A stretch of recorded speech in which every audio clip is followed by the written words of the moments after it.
I'm your host, Katie Hacker. Tie it all together beginning with this ribbon necklace. You can really make a statement using some big beads. And I've been seeing this style of necklace around, and what I didn't realize when I first saw it was that it has 2 rows of chain. So you can really create this beautiful, luscious drape using some big beads. And even by using all the same beads, I'm just combining 2 different shapes here, the little rondelle and the big flat stone beads, you can get a really lush feel by creating those 2 strands and layering them together. So I'll show you how to get started. What you want to do is cut 2 pieces of chain, one that's slightly longer than the other. Then what you'll do is connect it together at the sides with a jump ring. You just need your chain nose pliers. And remember to always open a jump ring to the side instead of pulling the ends away from each other. So slide those chains onto your jump ring, and then you'll just close it. And a little tip for jump rings is you can hear it click, and then bring the ends back to each other, and that's how you know that it's closed and very secure. Okay, so you'll do that on both sides, creating a place where you can connect the ribbon to the necklace. So you'll just do your other link onto your ring, and then brush past and back together.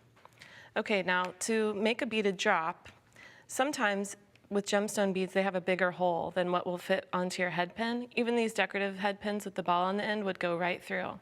So an easy fix for that is to use a rondelle or a small flat bead at the end of your pin, and that makes it fit.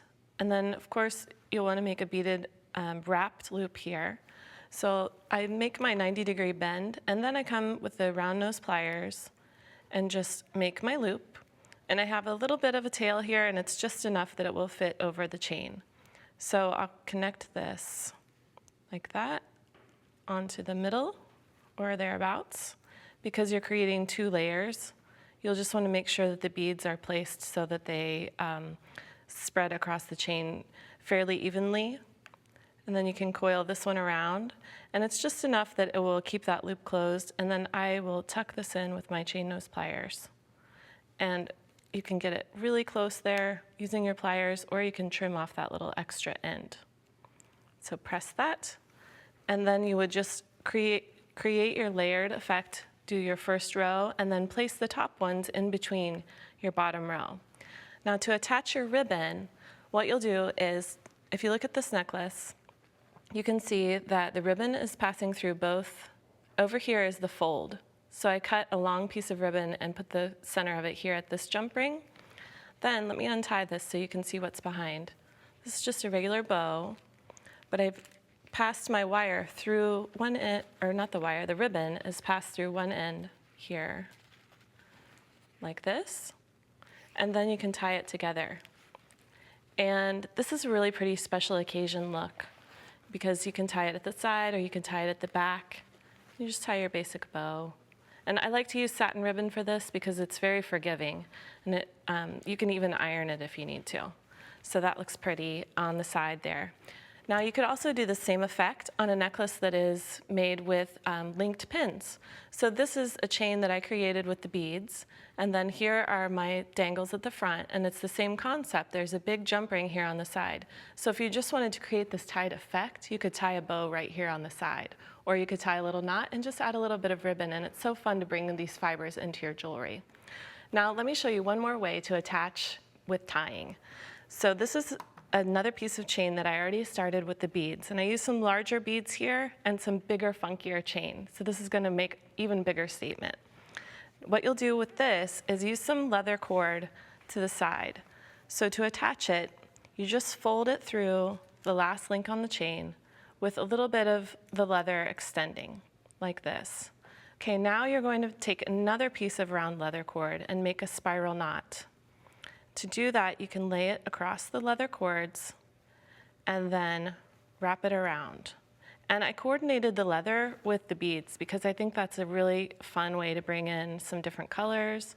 And the beads are so fun and colorful that you can reinforce that by using colorful stringing materials as well. Now you see I made a bit of a coil around the cord. Now I'm going to press the end through and then pull both of the leather cords tight. You just want to make sure that you don't pull the ends all the way out. So keep rearranging your cord so that it stays in there, like this. And then pull, and see I'm tightening it down. Now what you could do is put a little drop of craft glue right here, and then slide the knot on top of it. Then what you'll do is trim these ends. You can use sharp scissors, or you can even use your flush cutter. Just be really careful when you come in here to cut your cord. And that gives you a fun finish there on the sides, and it also creates a little bit of an accent. Now, to make an adjustable knot at the back, what you can do is tie an overhand knot around with your ends facing the front of the necklace. Just make sure that your knot is tight enough that it's not going to fall off, and you can use it to adjust the necklace. And this is nice for pieces where you don't know what you're going to wear it with. You want to have an adjustable neckline. So again, it's an overhand knot, and you just pass your end through the loop and pull it tight. And I also have a tip for finishing the ends of stringing material like this, so that you can make it look really nice and finished. You can put a crimp cover right on the end of the leather, and then use your large crimping tool in the outer jaws, and you just squeeze it onto the cord. So then you have a really nice finished look. And I'll show you on the other side. Same thing again.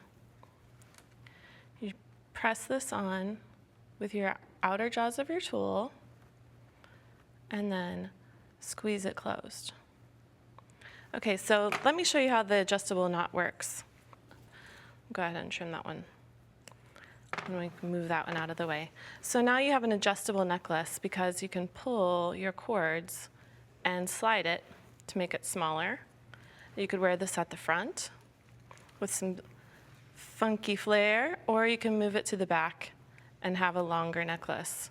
And this is a fun technique for any type of necklace that you want to have an adjustable neckline for. Let's take another look at this ribbon necklace, because just remember that you can combine the colors by bringing your ribbon together with the turquoise beads. This really adds a dramatic flair and a statement with your special occasion outfit.